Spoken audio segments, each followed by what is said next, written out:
Ukraine के साथ चल रही जंग के बीच रूस के राष्ट्रपति व्लादिमीर पुतिन परमाणु जंग की तैयारियों के लिए अपने स्टेल्थ बॉम्बर पागदा का बेसब्री से इंतजार कर रहे हैं और बताया जा रहा है कि रूस का ये स्टेल्थ बॉम्बर विमान न सिर्फ अमेरिका की किसी भी रडार को चकमा दे सकता है बल्कि ये परमाणु मिसाइलों को भी दाग सकता है। हालांकि अमेरिका का दावा है कि पुतिन जिस पागदा का नाम के बम वर्षक विमान का इंतजार कर रहे हैं उसमें वो दम है ही नहीं जैसा दम अमेरिका के बम वर्षक विमानों में है।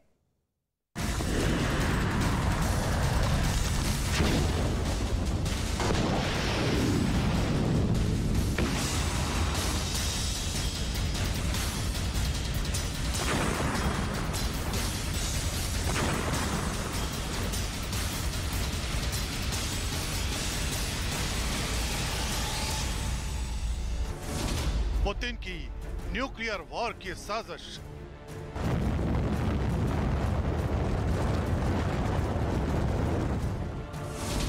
बम वर्षक पागदा का पुतिन को इंतजार।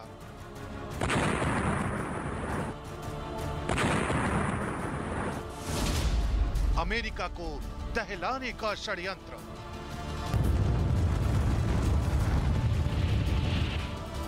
वो रूस का सबसे घातक बम वर्षक विमान है।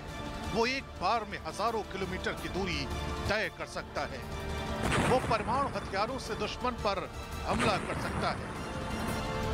रूस का वो बॉम्बर विमान अमेरिका के माथे पर पसीना ला सकता है। नाम स्टेल्थ बॉम्बर पागदा, काम परमाणु मिसाइल ले जाने में सक्षम।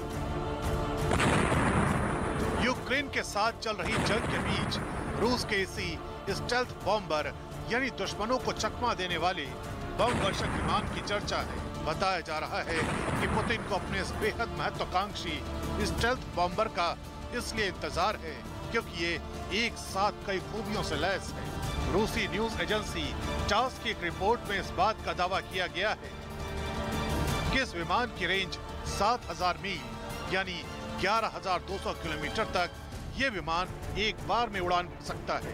पागदा नाम का ये विमान सबसोनिक है। इस विमान में हथियारों को अंदर रखने के लिए एक इंटरनल वेपर बे भी होगा जिसकी वजह से उड़ान के वक्त इस विमान का रडार सिग्नल बहुत कम आएगा और अमेरिकी रडार भी इस विमान को पकड़ने में कामयाब नहीं हो सकेंगे। इस विमान के जरिए क्रूज और हाइपरसोनिक मिसाइलों को दागा जा सकता है।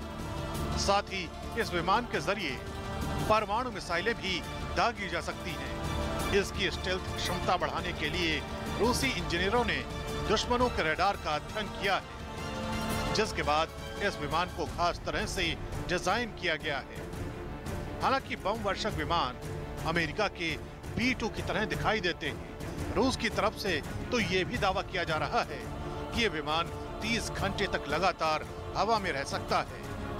इतना ही नहीं, इस दौरान ये अपने साथ 30 टन पारंपरिक परमाणु हथियारों को भी ले जा सकता है। दावा किया जा रहा है कि रूस का ये स्टेल्थ बॉम्बर 2023 तक बनकर तैयार हो जाएगा। लेकिन कहा यह भी जाता है कि रूस के पास दुनिया की सबसे अच्छी स्टेल्थ तकनीक नहीं है। इस मामले में पहले नंबर पर अमेरिका का B-21 आता है जबकि दूसरे नंबर पर चीन के पास मौजूद H-20 है।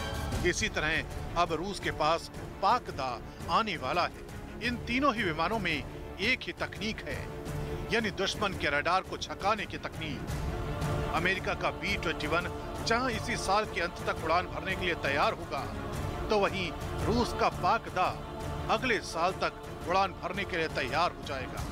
लेकिन सवाल रूस की स्टेल्थ तकनीक को लेकर क्यों उठ रहे हैं, इसे समझना जरूरी है।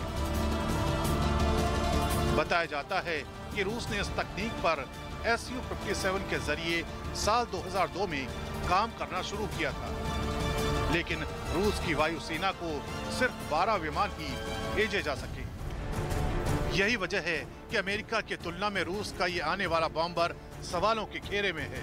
लेकिन रिपोर्ट ये भी दावा करती है कि जिस तरह से स्टेल्थ तकनीक पर काम करते हुए रूस को 20 साल का वक्त हो चुका है तो ऐसे में अंदाजा ये भी लगाया जा सकता है कि रूस एक बेहतर बॉम्बर तैयार कर रहा है। इतना ही नहीं, अंदाजा तो ये भी लगाया जा रहा है कि रूस अपने स्टेल्थ विमान पाक-दा पर KH-47 M2 किंजल मिसाइल को डिप्लॉय कर दे।